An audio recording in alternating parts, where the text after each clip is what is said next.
Welcome to Breaking News to Trading Moves, and welcome to The Debate. Imagine watching a perfectly engineered Formula One car drive straight into a concrete barrier just because the driver panicked. Right. A total user error. Exactly. I mean, the car had the best brakes in the world, the telemetry was flawless, the aerodynamics were designed by the top engineers alive.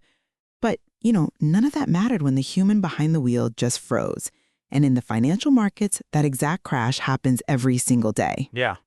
And that is exactly why the engineering of the cars, it's secondary. If the driver's mind breaks, if panic takes over and they slam on the accelerator instead of the brake because they just desperately want to cross the finish line faster, the strongest carbon ceramic brakes on the market will not save them. The human element overrides the mechanical element every single time. So that brings us to our topic today. We're debating the core drivers of long-term trading success and capital preservation. What is the ultimate foundation of a successful trader?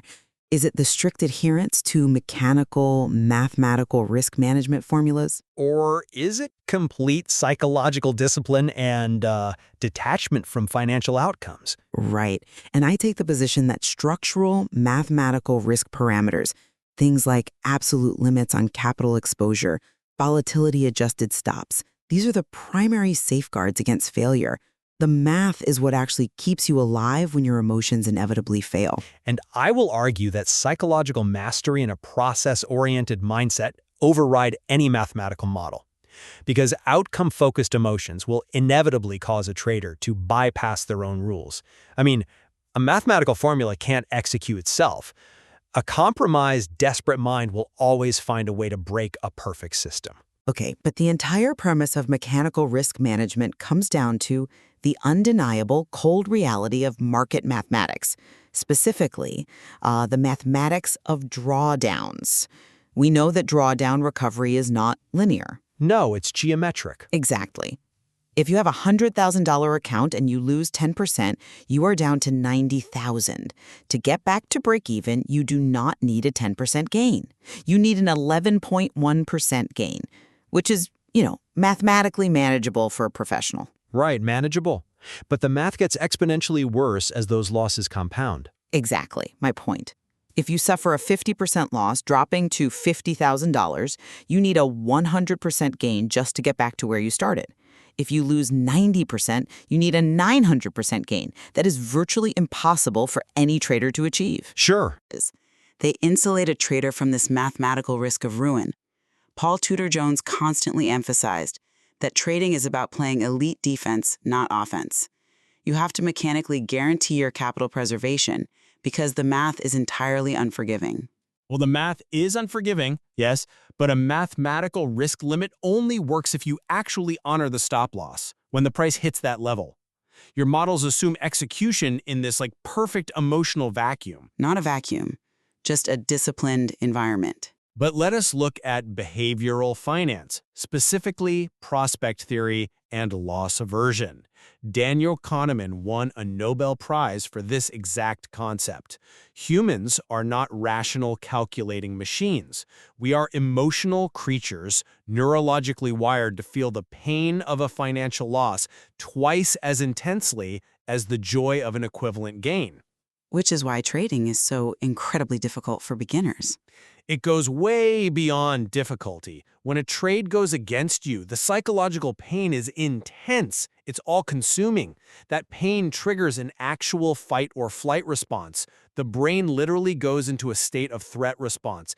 It refuses to hit the sell button at that 7% stop loss. Because they don't want to accept it. Right. The math says, cut it. The human brain says, well, if I sell now, the loss is permanent and realized. If I wait, it might bounce back. Look, that is exactly why you do not leave the stop loss in your head as a mental note. You hard-code it into the broker's platform the moment you enter the trade. If you use Mark Minervini's principles, rigidly cutting losses at that 7 to 10% mark while maintaining a 3-to-1 reward-to-risk ratio, the mathematical reality just takes over. Assuming the platform is allowed to execute it. Let me break that down mechanically, though. If you risk $1,000 to make $3,000, you only need to win 40% of the time to generate a steady equity curve. The math itself provides a structural guarantee of profitability. You do not need a high win rate. As Peter Lynch noted, winning 6 out of 10 times is excellent. You do not need to be psychologically perfect. The math carries the burden for you. You are assuming the trader lets the platform execute that hard-coded stop. If you have observed retail traders for any length of time, you know what actually happens in real time. They panic. Exactly. The trader sees the price dropping toward that hard stop, the pain of loss aversion kicks in, and that threat response overwhelms their logic. They log into the platform, click the order, and drag the stop loss further down to give the trade more room to breathe. Which directly violates the math they just set up. Yes, but they justify it in the moment. They zoom out to a weekly chart instead of the daily chart to find some new imaginary support level. Desperation creates a psychological lens that distorts reality. Maybe they need to make rent, or maybe they are trying to hit a profit goal to quit their job. They start seeing setups and support levels that do not exist, and they move the mechanical boundaries. That 3-to-1 reward-to-risk ratio you mentioned, it looks great on paper, but it is totally useless when desperation dictates trade management. I hear that. But let us go back to the car analogy. Isn't psychological discipline just the engine, while mechanical risk management is the steering wheel? Go on. You can have a perfectly disciplined engine, a trader who meditates and has total control, running smoothly and powerfully. But without the strict 1 to 2% risk rules guiding the direction, they will still drive off a cliff because the market is inherently unpredictable. Doesn't sound math actually relieve the emotional burden? How so? If I know definitively that the system physically prevents me from losing more than 1% of my portfolio on this trade, the fear is structurally contained. The panic never has a chance to take root because the parameter acts as a physical wall. But a panic driver does not calmly observe the steering wheel and follow the road. When fear hijacks the nervous system, they freeze and slam on the accelerator instead of the brake. If a trader is terrified of taking a loss, they will bypass that structural container. They will cancel the order entirely. Or consider this scenario. The trade gets stopped out for exactly the 1% loss the math dictated. The fear instantly turns into anger and revenge. The trader immediately opens 3 new, highly correlated positions to win the money back. They are now risking 4 or 5% of their account. The psychological state of the driver dictates whether the mechanical structure of the car is allowed to function at all. The counter to that is that robust professional trading systems are specifically engineered to remove that real-time human decision-making. They strip the emotion out of the process. Let us look at Alexander Elder's triple screen method. Okay, Elder system. Right. It is a highly structured framework designed to eliminate impulsive, anger-driven entries. Screen 1 analyzes a longer-term time frame, like a weekly chart, to identify the dominant market trend. You simply cannot buy if the weekly trend is down. The system forbids it. Screen 2 drops down to a daily chart to find a pullback against that main trend, pinpointing an entry area. A highly logical sequence, but still reliant on interpretation by a human. Not if you quantify it mechanically. Screen 3 employs technical indicators, like the MACD, the moving average convergence divergence. MACD is basically taking a short-term moving average, like the 12-day, and subtracting a longer-term one, like the 26-day. When the short-term crosses above the long-term, momentum is building upwards. Right, standard momentum tracking. Of where the crowd is headed, you wait for the MACD histogram to tick in the direction of the weekly trend. When you combine that rigid entry criteria with volatility-adjusted stops using the average true range, you remove the guesswork completely. You need to explain how the average true range actually solves the emotional panic, though. Gladly. ATR does not use arbitrary dollar percentages that trigger fear. It looks at the asset's historical daily price swings. If a stock normally swings $2 a day, placing a tight 50-cent stop loss guarantees you will get stopped out by normal market noise, which causes the exact frustration and revenge trading you mentioned earlier. Right. ATR calculates the actual mathematical volatility and places the stop mathematically outside that noise. The structure forces capital preservation. You do not need real-time psychological perfection because the system dictates the exact action. The structure itself becomes the discipline. The flaw in that argument is the assumption that the trading environment actually allows for patient, system-based execution. We need to examine how the modern proprietary trading industry operates. The prop firms. Yes, they dangle a $100,000 funded account in front of retail traders, but they attach completely artificial, rigid parameters to the evaluation. A 10% profit target, coupled with a 5% maximum trailing drawdown, often locked inside a strict 30-day time constraint. This environment literally engineers an outcome-focused mindset. But those rules are just math. They are risk parameters set by the firm to protect their capital. They are math designed specifically to break human psychology. Think about the mechanics of a trailing drawdown. It tracks your highest open profit. If your account goes up by 4% during the day, your maximum loss limit trails right behind it, even if you do not close the trade. It locks in the risk. No, it means you are never allowed to endure normal market fluctuations. It creates a psychological pressure cooker. If you need 10% profit, but Elder's triple screen method has not produced a valid, high-probability setup in 2 weeks, the time pressure compounds. The trader starts calculating exactly how aggressively they must position size to hit the target before the deadline. So they force the trade. Exactly. They abandon the weekly trend check. They ignore the ATR because an ATR-based stop would require smaller position size, which will not yield the required dollar amounts to pass the test. The environment forces them to game the system rather than trade the actual market. They abandon the systems because they lack mathematical discipline. I mean, if they calculated the mathematical expectation of their system and adhered to it, they would realize that forcing a low probability trade has a negative expectation. The math still holds the answer. They abandon the math because the outcome-focused environment completely overrides logic. Consider the documented experience of a trader named Rainier, who passed one of these highly restrictive challenges. His breakthrough did not come from discovering a better moving average crossover or a tighter ATR formula. What did it come from? It came from a profound psychological realization. He only achieved success when he completely stopped chasing the specific profit target. He detached himself entirely from the financial outcome. He stopped looking at his P&L during the trading session. Wow. Once he removed the desperation of the timeline, he could actually execute. And remarkably, he reduced his risk exposure after hitting intermediate targets rather than pressing his bets. Mental mastery and outcome independence drove his success, not a formulaic risk constraint. I appreciate the example of Rainier, but look at what he actually did in practice. He reduced his risk exposure. He scaled down his position sizing to preserve his open gains and prevent a drawdown. That is the literal definition of mathematical risk management. He adjusted the math to protect the capital, which forces us to ask a harder question about how we operate. How do we actually evaluate success in this arena? Well, not by the daily account balance. But success must be measured by the avoidance of permanent capital loss.